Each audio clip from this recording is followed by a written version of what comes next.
Welcome to Covid-19 Mythbusters hosted by One Earth Academy.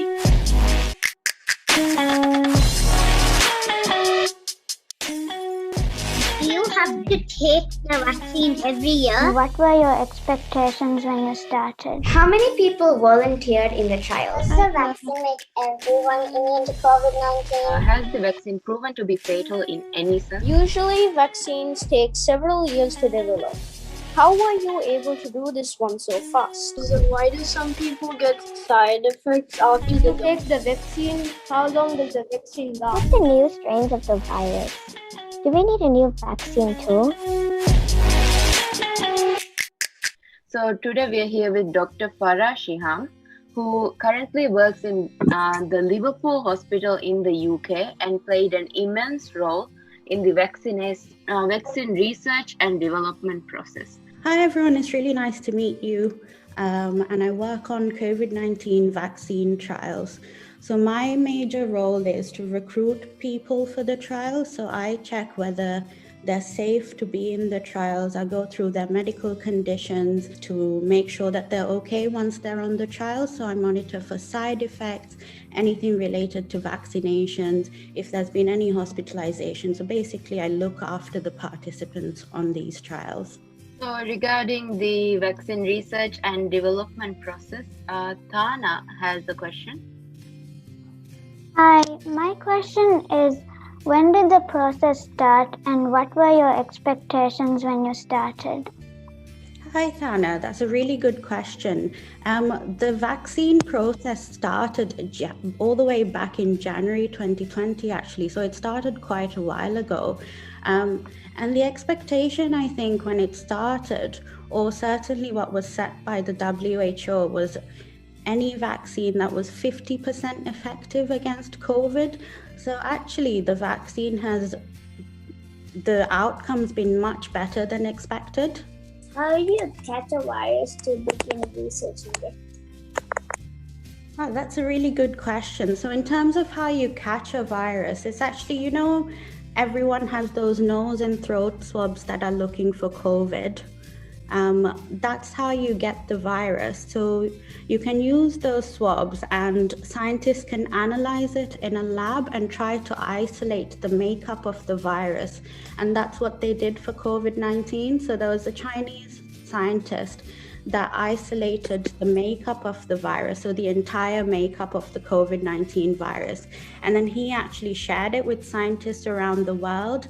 And that was what sort of prompted the start of vaccine development, because then you knew what to target the vaccines against. My question is, usually vaccines take several years to develop. How were you able to do this one so fast?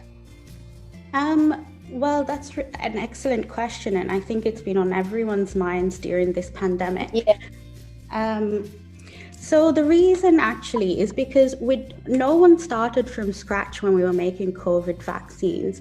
So the technology behind this has been used in previous diseases like the MERS virus and the SARS virus. So there was a framework to start work with. And even the Pfizer one, the technology had already been sort of trialed for other reasons, but just not applied to vaccinations. And I think the other reason why we've gotten this far so quickly is because the amount of people that have been involved in helping to run the trials. We've also had a very good public engagement as well, because people want to help. People actively call us wanting to be in the trials. And also the amount of money that has been put into these trials, billions and billions of dollars to try and get an answer as quickly as possible.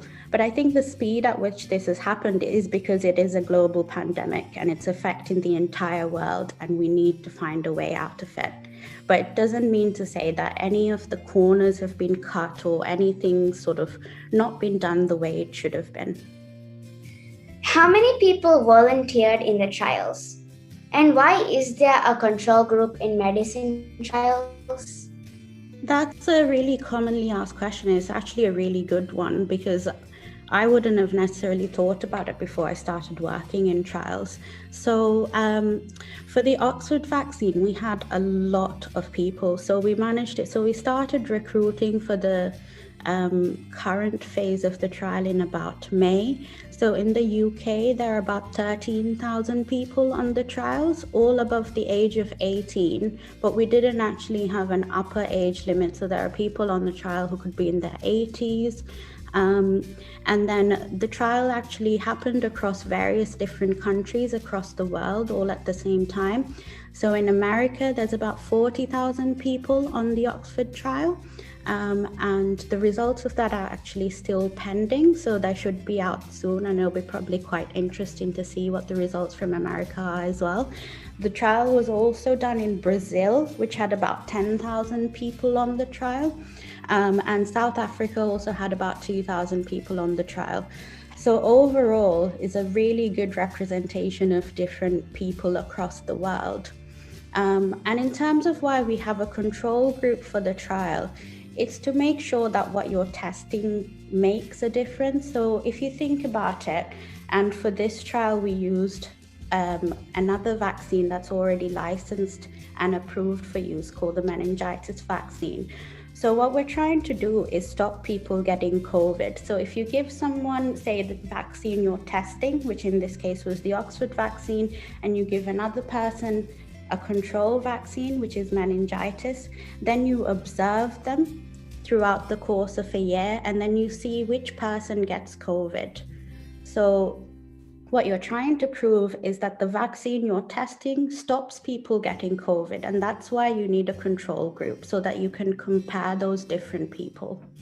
Why aren't kids getting the vaccine? Okay, that's an excellent question and very relevant for you guys as well. So the reason we don't test vaccines in kids at first is the same reason why we don't include pregnant women in trials. We need to make sure that it's safe in the initial phases of the trial and that there aren't any major complications. So it's an ethical issue, really. But actually, the trials for children have started. So certainly in the UK, the Oxford vaccine is now being tested in children.